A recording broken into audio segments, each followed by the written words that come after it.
महापालिका निवडणुका बघता पाहायला गेलं तर आता अनेक लोक जे आहेत ते दुसऱ्या पक्षाला निघालेत. मात्र भाजपकडे आता खास करून शिवसेनेचे नगरसेवक माजी असतील, पालघरचे असतील, काही पदाधिकारी असतील या अंबरनाथचे, ते आता भाजपने जातात. असं का घडतं, काय होतं, काय एकंदरीत युती असताना देखील?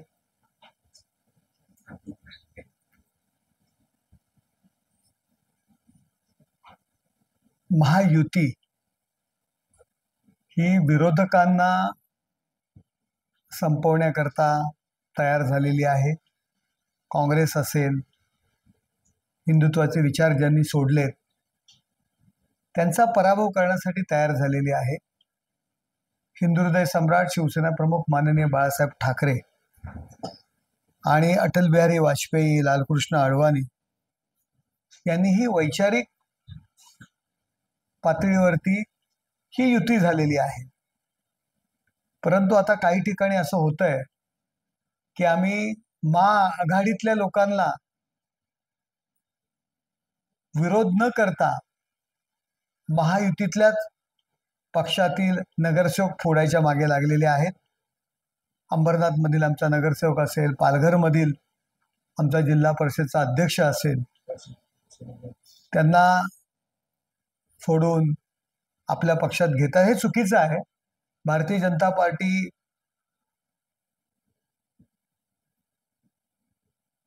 आमचा महायुतीतील मोठा भाऊ आहे.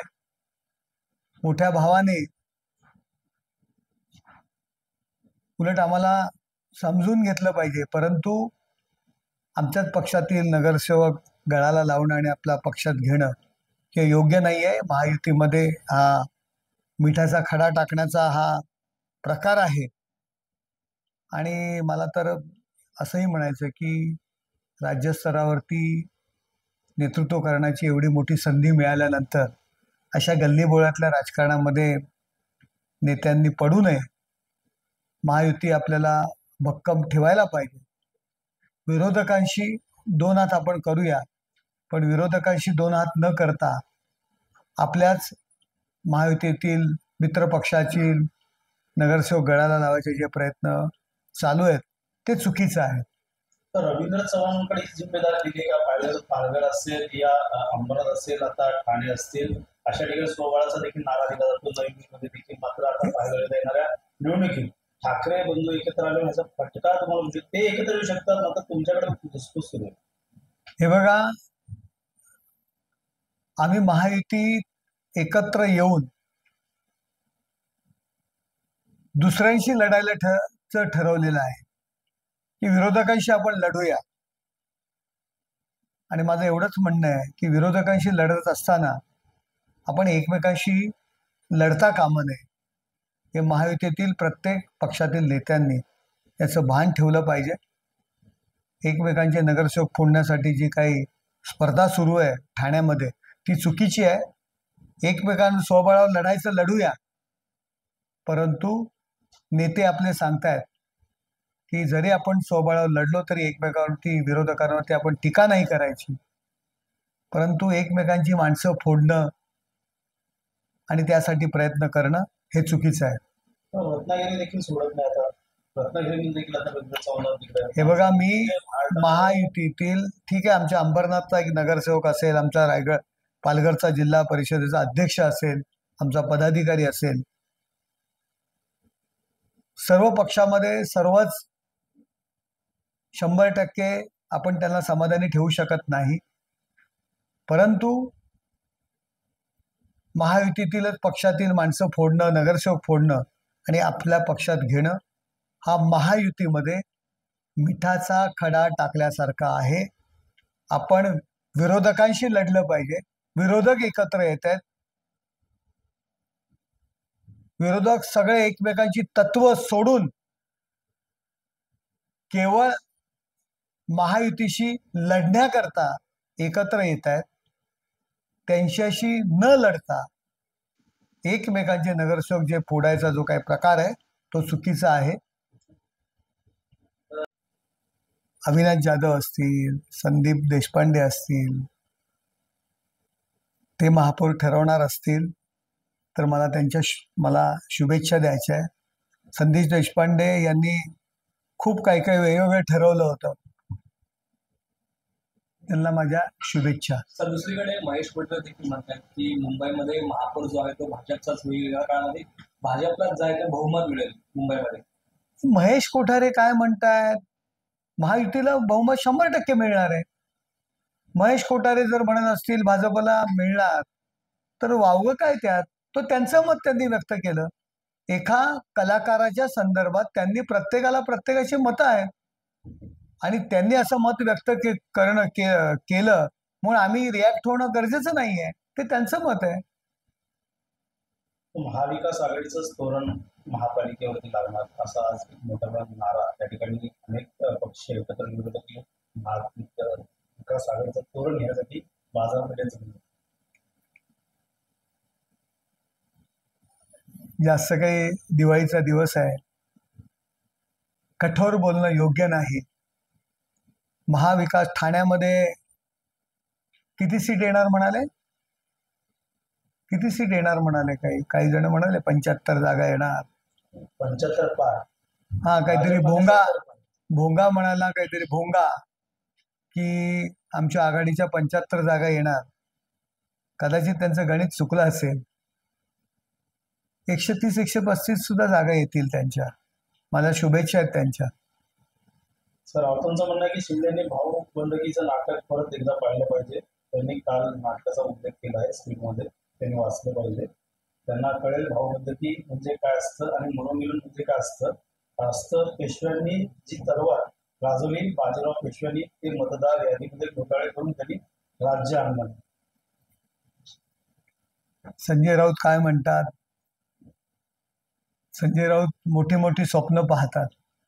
संजय राऊतांनी काल विक्रोळी कन्नमवार नगर या ठिकाणी एकनाथ शिंदे साहेबांचा कार्यक्रम जो होता तो पाहिला तर तुम्हाला चक्कर येईल. त्या ठिकाणी जो काही त्यांना रिस्पॉन्स मिळाला तो जरा पहा. आणि संजय राऊतांना माझं पुन्हा पुन्हा हेच म्हणणं आहे की आपण जिथे राहता तिथे अद्याप शिवसेनेचा नगरसेवक तुम्ही निवडून आणू शकला नाहीत. भगवा झेंडा सुद्धा आपण लावू शकत नाही. तुम्ही ठाणा आणि इतर गोष्टींवरती बोलूच नाही. तुमची योग्यता, तुमची पात्रता, तुम्ही कधी निवडणूक लढली का हो? मतदार यादी कशाशी खातात माहिती आहे का? BLO काय, BLA काय, या संदर्भात माहिती आहे का? मतदार यादी कशी असते ती. पाठीमागच्या दाराने येणारी तुम्ही माणसं आणि तुम्ही निवडणुकावरती बोलता. तुम्ही राहता त्या ठिकाणी आधी तुमच्या पक्षाचा नगरसेवक निवडून आणून दाखवा आणि त्यानंतर मोठी वल्गना करा.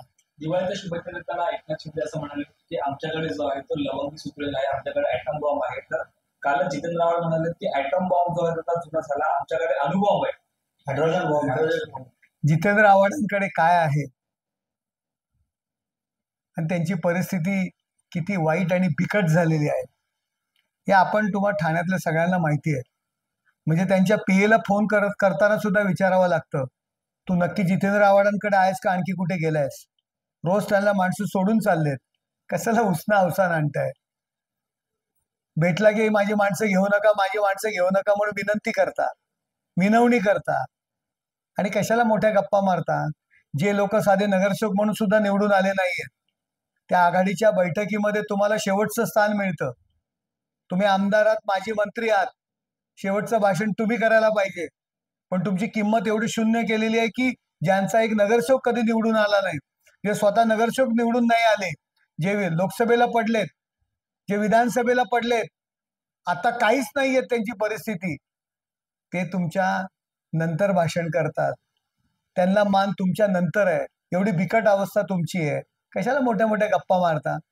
सर, नवी मुंबईमध्ये ज्या पद्धतीने राहायच्या अपार्टमेंटला वज्रमूठ कशा करता आहे? हाच असेच मोर्चे, अशीच आंदोलनं ज्यावेळी बिहारच्या मतदार यादी पुनर्नियोजन करण्याचं सरकारने ठरवलं, निवडणूक आयोगाने ठरवलं, तेव्हा हेच संजय राऊत मीडियासमोर नाटक करत होते, आंदोलन करत होते की मतदार यादीचं पुनर्नियोजन करू नका. आणि हेच विरोधी पक्ष त्या ठिकाणी आंदोलनं केली. काय कोणाला एकमेकाला डोळे मारत होते आपण सगळे व्हिडिओ पाहिलं, कोण कोणाला डोळा मारला, कोणी कोणाला डोळे मारले, विरोधी पक्षाचे हे आपण पाहिलं. आणि आता